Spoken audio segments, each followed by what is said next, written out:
This is it. Let's give it a shot. I want to try it.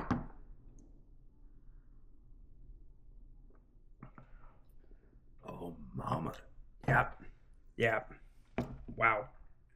On a Sunday afternoon, with our glasses in our hands, the hops and barley bloom in a land of craft and cans.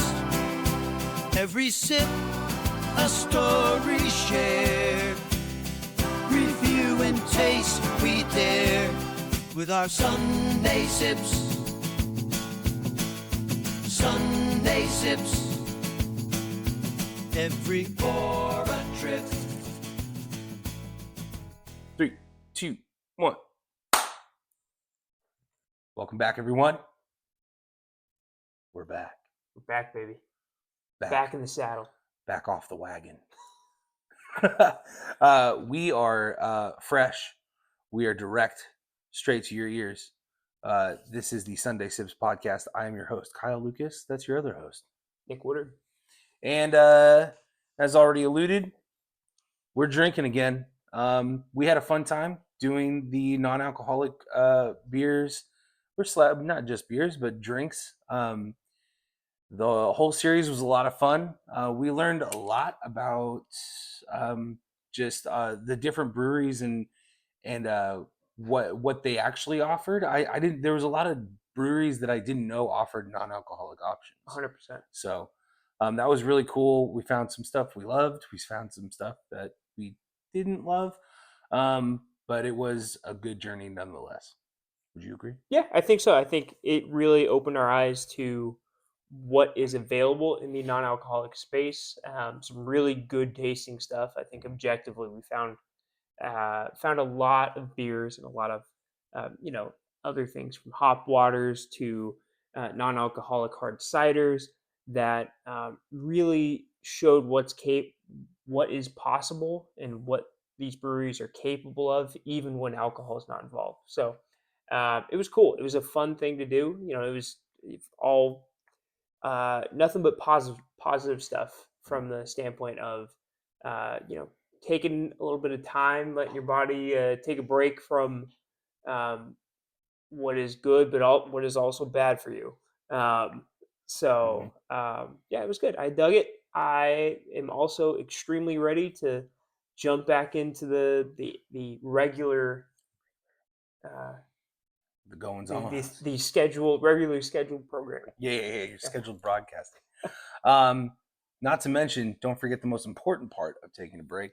Let that tolerance go down. So when you come back, you're spending less money. There's something to be said about that. Oh, man. All right. So today, this episode, it is my birthday around this time. I'm turning a grand 31. I'm not just kissing the 30s. I'm in the 30s. You're in the 30s. We're here. Nick has curated this lovely these flight boards for us, and to go with them, 4 different beers that we're each going to try and we're each going to rate to our own satisfaction. So without further ado, Nick Woodard. Let's kick it off. All right. So before I get started, we're going to peel the curtain back a little bit. We actually tried recording this before. That footage will never see the light of day. We recorded it on your actual birthday. There was day before. Oh yeah, the day before. That's right. There was some celebrating involved. Yep. And we cannot publish that. So I ran too far into the door, back into the door. You really dove in. Really dove in head first. But the good news is that usually I buy beers in at least 2s, so we can replicate some of what we did that night. So what we're going to start with, it's a brewery that we've reviewed before, but it's a new beer. It's called the 87 Knots New England Style Hazy IPA from Revision. Revision's really nice. Out of Sparks, Nevada. We tried one of their beers before. Oh gosh. Ooh. Messed up the crack on that. But tried one of their beers before. Really enjoyed it. Really enjoyed the can art. I really like that we're coming in back strong on a hazy. Yeah. Nice, good old Oh yeah. hazy. And Revision, for what it's worth, they just know how to make good hazies. I can't remember if the revision that we did review was a hazy or not. It might have been. I'll try and pull that up right Yeah, now. I'll talk about this for a second. I'll do one of my can reviews. This thing is kicking. This thing is cool. Can't see it. I'll put it up here for y'all. Revision New England Style Hazy. This is a 6.7%, 42 IBUs. So nothing too crazy, but we're getting there. Mango, passion fruit, lime, and diggity dank hops note powered this crusher loaded with cryo mosaic. How do you say that? Motica and cashmere hops. Yeah, hazy India Pale Ale. I'm excited. The color looks fantastic. This is a brewery that we have not been to. We have not been able to get out there. Yeah, Sparks, Nevada. It's not too far away from us, but it's just far enough to make it a tough day trip. Yeah. So it's on the to-do list. We'll be there. Yeah, Revision, we're coming for you. It smells fantastic. We're just getting it. Let's do it. Cheers, buddy. Cheers, pal.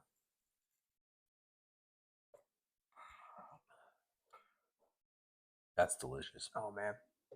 So the revision that we reviewed before was indeed a hazy. Was a hazy. I feel like most of the revision beers I grabbed just happen to be hazies. Sure. As followers of this podcast know, that's kind of my bread and butter. There's nothing wrong with that, dude. Nothing wrong with that. It was the Blanket Gremlin Hazy IPA. If you remember that, that was a good beer. That was super good. I love that one. Initial thoughts. It's kind of mild for a hazy. I know we always like to go back to our tried and true Sierra Nevada hazy little thing, and I feel like that's got a little more. The hazy little thing has a little more punch to it, right? But that's not a bad thing. Kind of do like the milder aspect of it. I don't mind. Yeah, I don't mind that at all. I think for someone who may not be totally accustomed to a hazy, I think this is a lot more palatable. Yeah. I think it's a lot more forgiving in that aspect. Sure. We've had hazies that are real thick monsters that really just hit you with all all the qualities that a person who likes hazies really likes. But if you're not used to that, it can be pretty jarring. Like if you're a lager kind of person, or if you're more of a domestic, like a Coors Light kind of individual, going and giving a hazy a shot is just really going to be a totally different beer experience for you. I like that you're saying that. I feel like this is if you have a friend that has a cooler at the river or something, right? And you're not you are a tried and true Post Malone Bud Light guy, right? Nothing wrong with that, but we're out of Bud Light. What we do have are some hazies. I feel like a hazy little thing, while really good to the hazy lover, isn't gonna jar, or this isn't gonna jar you as much as the hazy is. I mean, trust me, I would, for me, I'd go hazy all day, every day. Sure. But it really is not going to be. It's going to be a little bit of a shocker to the palate for someone who's not ready for that. So I think this kind of is a nice bridging of the gap between your standard lager and your hardcore hazy. I'm getting those fruity notes too. Aren't like super overpowering. No, they're there, but they're not like. The bitterness really shines through. Yeah. Rides the wave with them. It's good. Wave with them. It's good. So we talked about this the last time we tried to record the Flight podcast. Did we? And I don't know where we landed, but do we want to score each one as we go down the line? Excuse me. Bubbly. I feel like we should. Okay. Because these are, I'm looking at them, they're different types of beers. I feel like we should score them. If they were all like hazies, then I would wait. You know what I mean? Sure, I got you. All right. Why don't you take the reins on this, bro? So, I like it. I like it a lot. I think it's got a lot of positives for it, a lot of green flags, if you will. I also think that if I'm trying to compartmentalize this with other hazies I've had, Mhm. then it the score suffers because of it. So with that in mind, I think I'm going to go 7.25. It's a good hazy. It's not in the realm of the best hazies I've had. I've been fortunate to have a ton of really good hazies. A lot of them happen to be from Sierra Nevada, but that's besides the point. Um, 7.25. I think that's a good range for this beer to be in. Still good beer. Still a good beer. Still, I would say above average beer if you're getting in the sevens. But it just doesn't totally hit that hazy benchmark that I come to expect from beers like a hazy little thing or what have you. So 7.25. That's where I'm at. Sure. You brought up a big point. When you start to think about and log every single hazy that I've ever had, and think about that in the grand spectrum of haze, um, Grand spectrum of the grand haze. spectrum of haze. That's what we should have named this podcast. The grand spectrum That's of what we haze. should have named the one we recorded Oh, before. yeah. I was out of it. I would still say I would agree that this does suffer because there are so many good hazies just in Chico alone from our breweries, that I would consider a little bit better than this. But I by no means am I saying it's a bad beer. It's just numbers. It's a numbers game. That being said, I'm still giving it a 7.5. Okay. This is really good. I like how refreshing it is Yeah. and how light it is as Yeah. a haze. I like that if I'm drinking multiple hazies, I can get kind of overwhelmed eventually with the flavor. 100%. But I'm also not the real hazy guy. You Sure. are. But this I can probably palate more. Yeah. As the day goes on. Yeah. So yeah, 7.5, 7.25 for you. All right, pal. Jeez, Yeah, cheers, buddy. dink and sink, dude.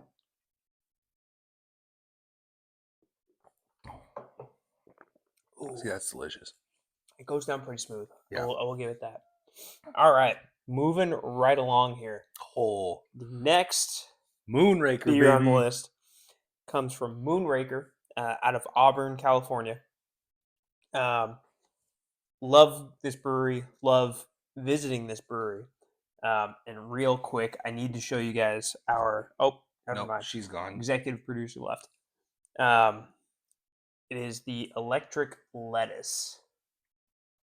And for those of you who know Moonraker, you know that Electric Lettuce is kind of one of their most highly touted beers that they make. They make a ton of great beers. Also, a brewery that's known for making some really good hazies. This one happens to be an Imperial IPA. Comes in at 8.5%. Oh, So damn. we are not messing around here. All right. Citra and Mosaic hops, Wonderful. 80 IBUs. Okay, so this is bitter. Oh, yeah. It's gonna be bitter. But Moonraker is, while he's pouring these, Moonraker is one of my favorite breweries. We had the chance to visit it, and we got some food, got some beer. Yeah. Really cool spot, honestly, just to hang out. Whoa. Oh, you're good, dude. Oh. You're right on the edge.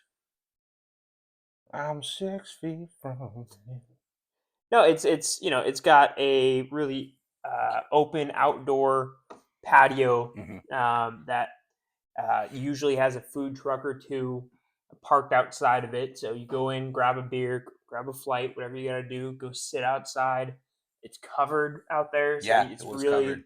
the most of the year thing that you can do. Get some food, plenty of dogs, tons of dogs. Everyone's out with their four-legged friend, which is pretty cool, especially if you're dog lovers like us. So This is one of their flagship ones, yeah, I would say so. or renowned ones. I we would should say. highly touted in the same way that like Pliny the Elder. Sure. Pliny Okay. the Elder is like their flagship, Right. but Pliny the Younger is like, man, that's like a really Reputation, highly touted. right. Like if you can get that, that's great. And I kind of feel like to a lesser degree, electric lettuce falls in that category. This is what they fine-tuned. This is to a kind of like their specialty. Right, Like this right. is, you know, if you can get your hands on some electric lettuce, you'll be in good shape. Smells good. It doesn't smell like overly bitter though. But I mean, we'll see, won't we? We'll see in a second.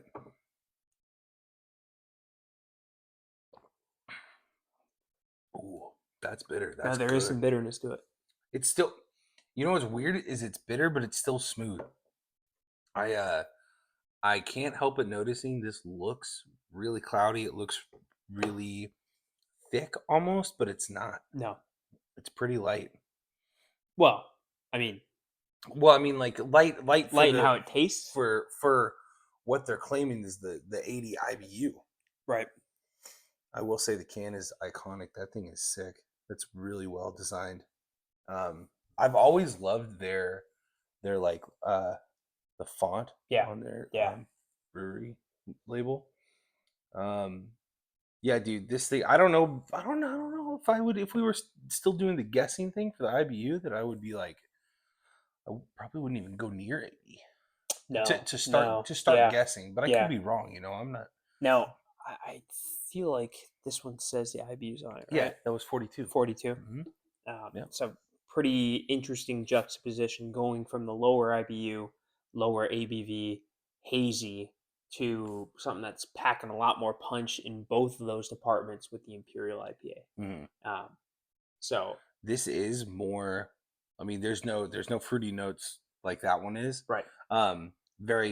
It's just squeezed to hop centric for sure, as an IPA should be. It's very good. They find a way to pack a lot of punch on like the first sip. Sure. And then when it rolls off the back of the tongue, it kind of mellows out. Yeah. You know what I mean? Yeah. It doesn't become too much. It doesn't overpower, which is really cool. No, I totally agree. It's not dry either, like some IPAs can be. Yeah. Yeah. It still sticks with that bitterness, that little tinge at the end. Right. Yeah, it lets you just reminds you. You're reminds drinking you of an like, hey IPA. bud, this is the real deal. This is it. We're not messing around. Right. I think we keep it moving. I think we got to score them. We got two more beers to go. We should. So I'm going to let you score it first. I really like this. I don't think I should get ahead of myself and just start throwing out wild numbers, but I'm going to give it a 7.75. I think it's a really solid score. Excuse me. Carbonation's already getting to me again. But this is a really solid beer. I like the fact that it's 8.5%. 8.5, I believe 8.5. So. This is not one that you're gonna have like a 4-pack, 6-pack. You drink one of these like after work and you are satiated. Oh yeah, it's good. Oh yeah.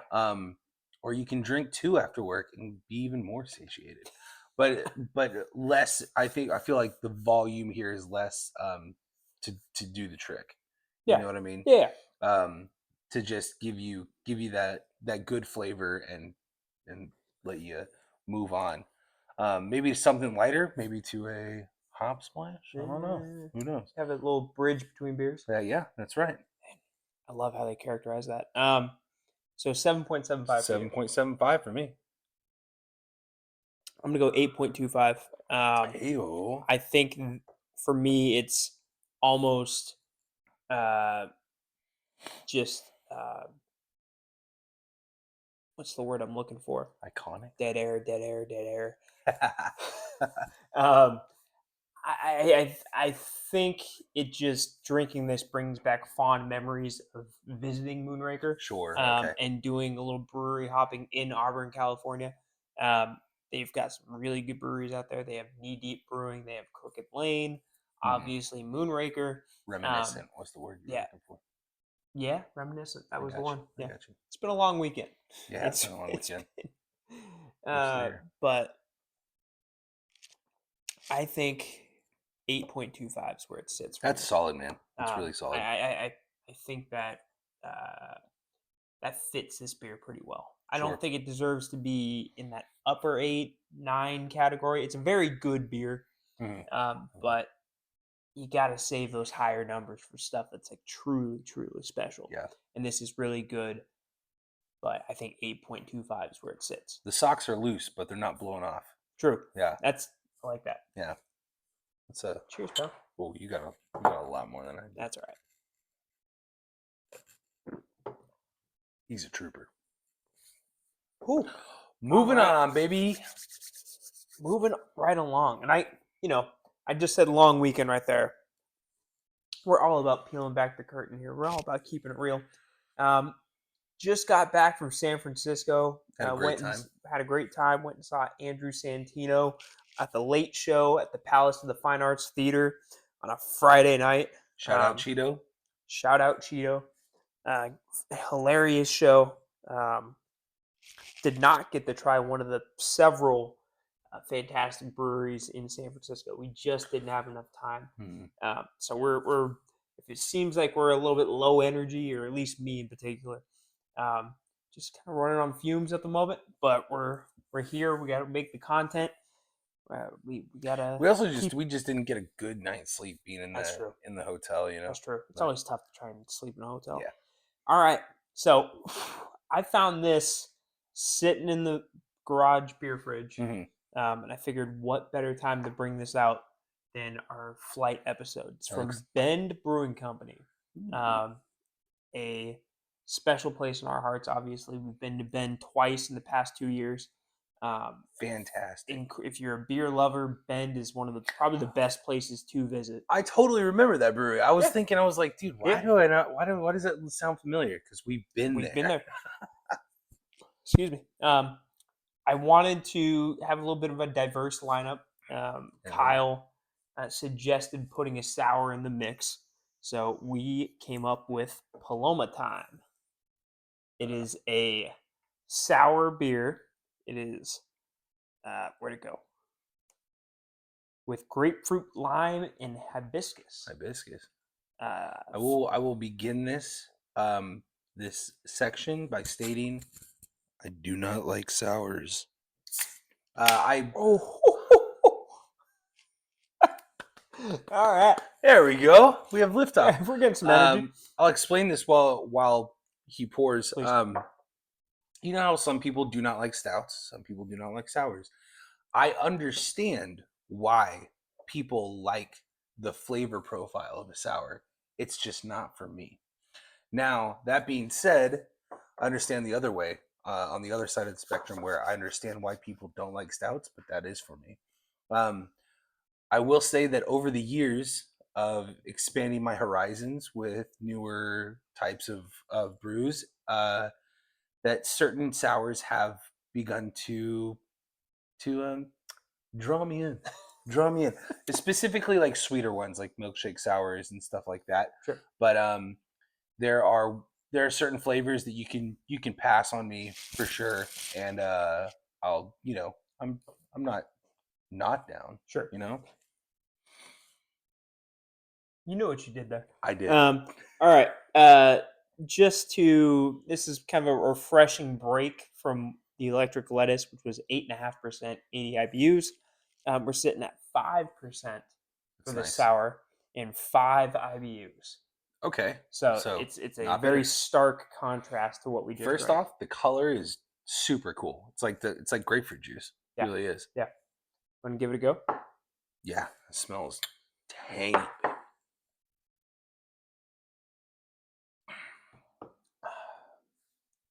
Ooh. Ooh.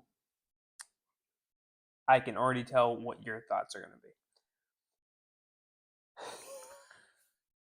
It's like a warhead. It's like a warhead.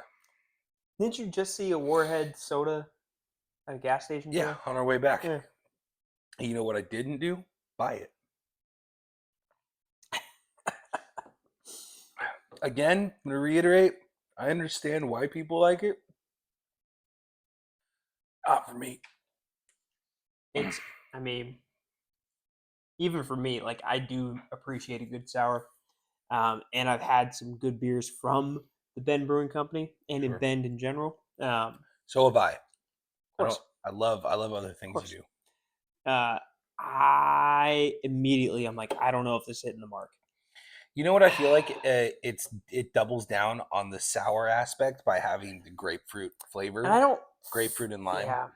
Yeah. It's super citrusy, and you know what? People that love like hazies or like double IPAs, right? They want that really strong flavor. This is for people that really love sours. 100%. You have to be hardcore into the sours for this. And if you love that, go get it because this is good for you.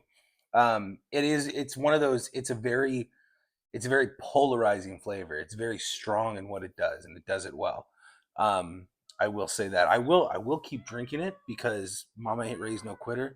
Steven, executive producer Steve. Hi, Steve. Hi, Steve. Hi, Steve. She's a sweetie. She is a sweetie. But do you feel what I'm saying? It's a very strong flavor. I do like the fact that it is lower percentage. I feel like this is like a summery beer with it being citrusy and everything like that. So if you remember right, we grabbed a couple of 4-packs of these as we were beginning our Bend beer bike tour. Yes. And they were, I mean, at the time they were a good beer to grab because they were a low ABV. Safe. You could have a couple of them as you're on the bike, not have to worry about getting a little too topsy-turvy. Yeah. Goodbye, Steve. Nope. All right. She'll make her way. Sticking around. So I in those circumstances, better. Right now, I don't know. Listen, it's not doing it for me. We're not going to waste it though. We won't waste it. We'll take it down. But I feel like I kind of just want to score it and move on at this point. The can is really cool.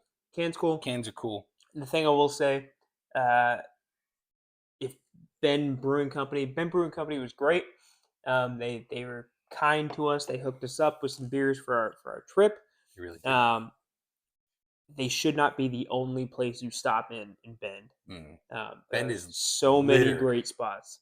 I mean, 10 Barrel, Deschutes, even some smaller ones like 10 Block. Now you're thinking of Corvallis. Oh, Block 15 is what. Block 15. Thank you. There's one that we tried that was almost all sours. It all meshes together. Oh yeah, I remember that one. I didn't have a beer there. Yeah. But wasn't it Apothecary something? Yeah, Ale Apothecary. Ale Apothecary. Yeah. Really cool spot. I just didn't get one because I was pretty inebriated and I didn't want to push it on something that I knew I wouldn't completely enjoy. What was the name of the place that we did the beer luge at? Gosh. You're going to have to look it up. I'm going to look it up. If you guys, I'll rate this now. Please. Okay. Bend Brewing Company, I love you guys. I love most of the other stuff that you have. I'm going to rate you low on this one because it's just not my cup of sour. I think I'm going to go oh man, it's going to kill me. It's because of what I'm going to do to BBC. It's going to be a 2.25. Whoa. I don't want this. Whoa. I don't want this. Oh, man. That is... I was expecting you to go low. I was not prepared for it to be that low. I would...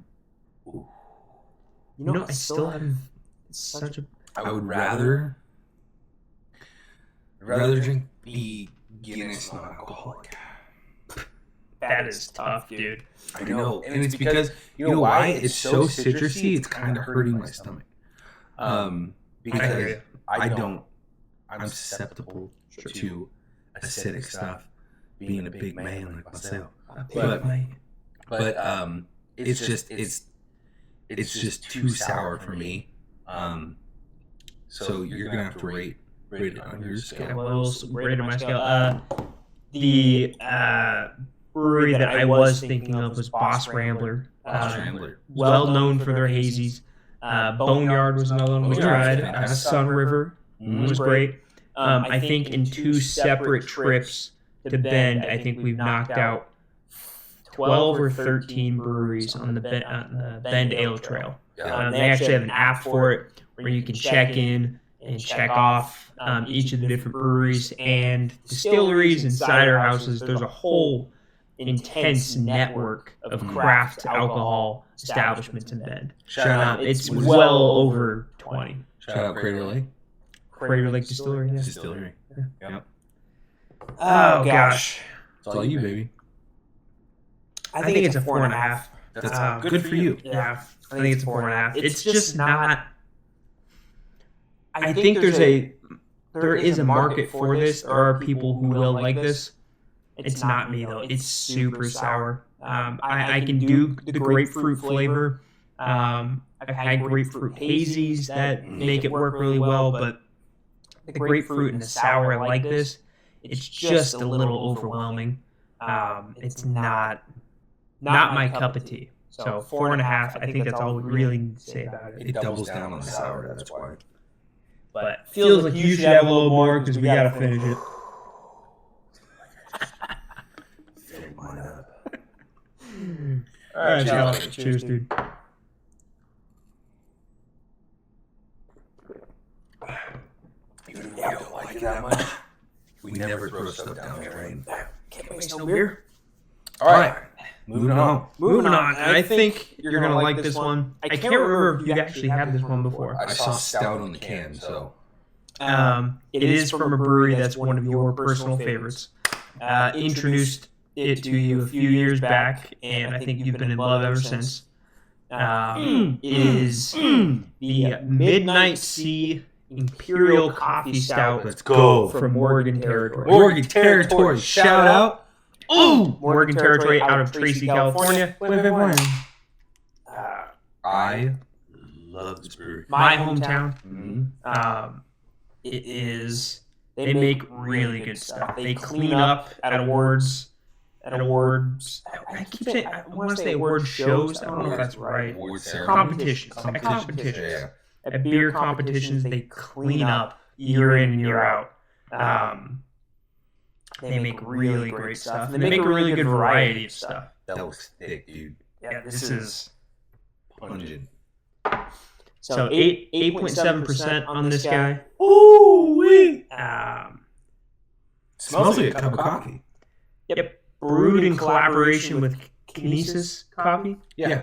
I don't know what Kinesis Coffee is, but It's probably local. probably yeah, maybe Local something down there.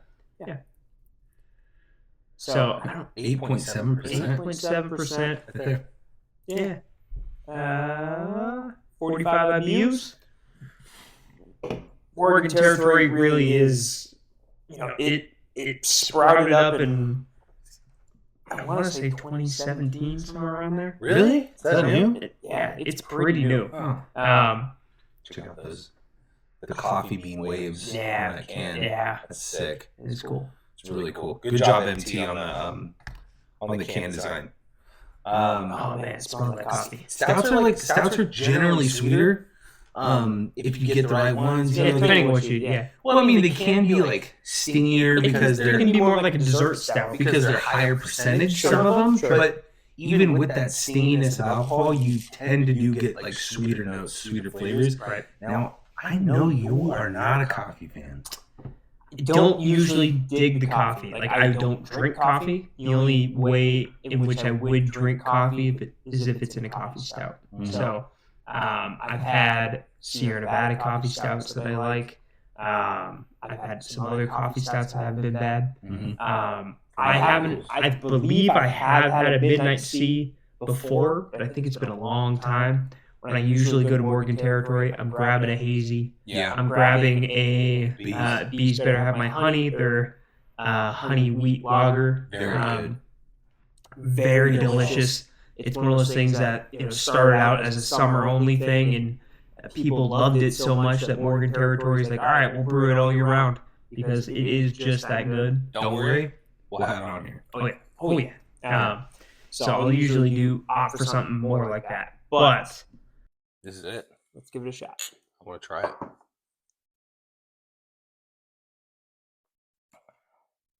Oh, mama. Yep. Yeah. Wow. That is the stuff. It's really bitter. It's because of the coffee. It's because of the coffee Yeah, flavor. so- It's very bitter. Quick coffee story. As I just said, I don't drink coffee, but we recently, this past year, visited Kona on that big island of Hawaii, and Kona coffee is like world renowned. Mm. The Kona coffee region is heavily populated with different coffee farms and people making these incredible different kinds of coffees. So we did a coffee farm tour, as one does. My wife, producer Brittany, wave, say hello. There we go. She obviously is a big coffee. Not obviously, she is a big coffee drinker. So we went and did this. We each ordered a coffee flight from the coffee farm that we went to. And while I'm not a coffee guy at all, I would say it was from someone who doesn't usually like the taste of coffee. It was pretty good. I'm saying this because the first sip I had this reminded me of like that pure, like smooth. I don't know how to describe a coffee flavor, but when I tasted that Kona coffee, it was so. It just. We'll edit it out. So sorry. I'm not great at editing. We probably won't edit that out. But it just there's a smoothness to it. It wasn't as bitter, and it didn't really wasn't as hard as it's been for me in the past to get it down to drink the coffee because I've never had that in my palate. Sure. And this same thing. The coffee flavor is there, but it's kind of It's a good blend. it helps. Right. It adds to the experience of drinking the beer. I feel like those Kona blends too are they can be lighter blends. Yeah. So Yeah. Perfect for mixing with into a like a stout type brew. The color on this is super rich. Oh yeah. The flavor is outstanding. It gives you not too sweet, just on the back end, a really like rich, like almost like caramely flavor. Yeah. Very front loaded with that coffee though. That really nice bitterness that you like. I don't taste. You know what I don't taste is the big 8.7%. Yeah. Yeah. It really doesn't strike you as that high of an ABV. It doesn't sting as bad. It's essentially pretty light for an 8.7. If someone told me this was a 6%, Sure. I would believe them. I can see that. Yeah. Yeah. It's not that much of a departure. And again, we're 18 episodes into this, 17, 18. Yeah. I think this will be episode 18. Sure. We're 18 episodes into this. You've heard me say this a million times. Just get it ingrained now. Sierra Nevada is the benchmark for me. I judge all beers based off of stuff I've had at Sierra Nevada because A, it's super accessible for us. B, they make pretty much everything under the sun, or they've at least given it a shot once. And C, it's some of the most high quality craft beer you can find. Mm-hmm. They make a coffee stout. I think it comes in around 6-ish, maybe 6.5%. Yeah. And I think it's comparable to this and how smooth it is and how it really doesn't feel like you're drinking something that's super high ABV. Right. For this to be an 8.7 is kind of surprising. Yeah. That's how it feels. And you know what? It's like a little present because you don't feel like you are, and then you're like, ooh, I feel good. Ooh. I will also say that because of the city I live in, Sierra Nevada is the benchmark. Yeah. I feel like a lot of these breweries aim to get, because of how renowned Sierra Nevada is, they're aiming for that bar that Sierra Nevada is, and a lot of them actually hit that mark. surprisingly, with a lot of their brews, they hit that mark all the time. That's the magic of brewing Yeah. beer, is you can hit that mark with something completely different, and it's all welcome in the same aspect. We have multiple local breweries that really shine in their own way, and I think that's kind of the magic of enjoying the craft, is you can accentuate yourself in your own way. Yeah. And there actually is, even though there is room for competition, Sure. there's plenty of room for everyone else, Oh, 100%. and that's what we love. Yeah. This is fantastic. Yeah. I wanted to savor this. All right. I think we score. All right, you go first. Ooh. Man. It's been such an interesting collection of scores in this one. First time we've ever done a flight episode. Yeah, I'm sure we'll do some in the future. not sparingly. Sparingly. Do them sparingly, because It's- we do. I would do want to focus on. I some like beers. the idea of focusing on Mhm. one for sure. But gotta celebrate a little bit. Yeah. Not that we haven't already been celebrating, I know. but I'm gonna go 7.75.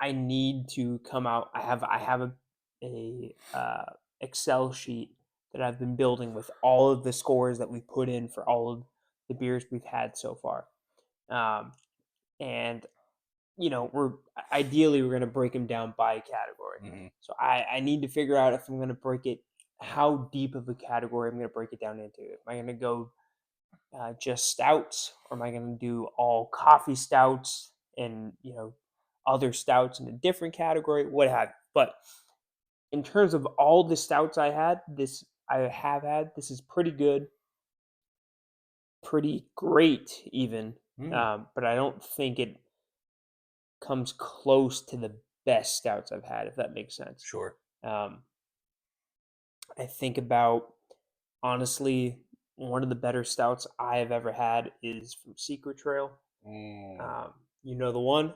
We'll probably review it in a future episode. Yep. I have a bottle sitting in the fridge that's just waiting to be opened. We'll definitely have to bring producer Brittany in for that. Yeah. But 7.75, I think, is a good score for this. It's pretty good. Because we are biased on the show, at least a little bit. We can't deny that we are. This is going to hit at an 8.5 for me. This is super good. I think it's because I love coffee so much. Yeah. I love the idea that this doesn't taste like an 8.7, but it is. That's fantastic for me. When you can achieve that, I mean, it's absolutely, it's special. Yeah. The just the very minute essence of like sweet when you on the swallow is like super good. Bitterness is fantastic. It doesn't overpower anything. The can, I like the cans. Can looks super cool. And Morgan Territory, another brewery that really does well with the cans design. Yeah. And of course, I just love MT. Oh yeah. Yep. Gotta love MT. Gotta love MT. All right, buddy. I feel like 8.5, we'll do it. 7.75. That's good. That's good. Ooh. Any final thoughts? Fantastic back. lineup. We're back in the mix. Even you 2.5 sour. You tried your darndest. You gave it your all, kid. And you know what? It's not you, it's me. It's not you, it's me. Your flavor will be liked by someone else other than me, and my opinion doesn't matter to the masses. That's the beauty of what we're doing here. It's all subjective. What's a 2.5 for you could be a 9.5 for somebody else. Right. What I would love ultimately is for someone to watch this and they go, I love sours. This guy is dumb and he hates sours. I'm going to go try this. Right. And then they find a love for Right. that. And then them to get back on you by going in the comments and saying that, oh, this guy looks like he dates his sister. Yeah. I think so.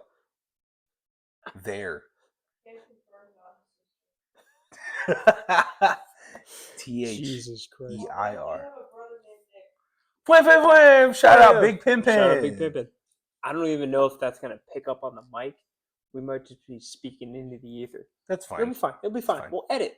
I won't edit, but we'll try. Cut that. All right. So, first episode back. We're back in the alcohol side of things. I feel buzzed. I feel buzzed for sure. Buzzed. Good. We're gonna have a great time. Mm-hmm. We're gonna bring you guys some really exciting new beers. Yes. We've been waiting. We've been waiting. The beer fridge. The beer fridge is overflowing right because we have been so dedicated. Dedicated. Because I have been so dedicated to sobriety, and Nick's hopped in and out on dedication. There's there's a lot of beer that we're excited to review and show you. So make sure you stay tuned. Yep. Hit that like and subscribe button. Drop a comment. Let us know if you any of these you love and if we're dumb or not, in your opinion. Yep. And yeah, don't forget, we will crack one open for you. You crack one open for us. I got that reversed. Who cares? From citrus See ya. to dark night, we unravel flavors lore. Mosaic dreamscape flight of IPAs. The question now is, do we want to adore. Raise a toast to what's new here in the world of craft beer with Sunday sips. Sunday sips. Every pour a trip with our Sunday sips.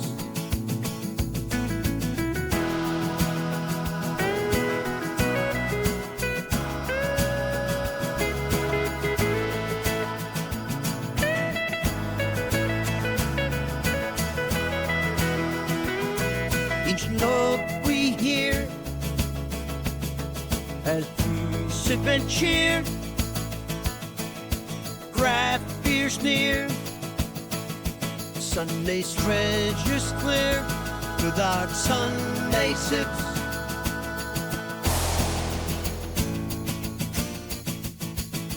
Sunday sips.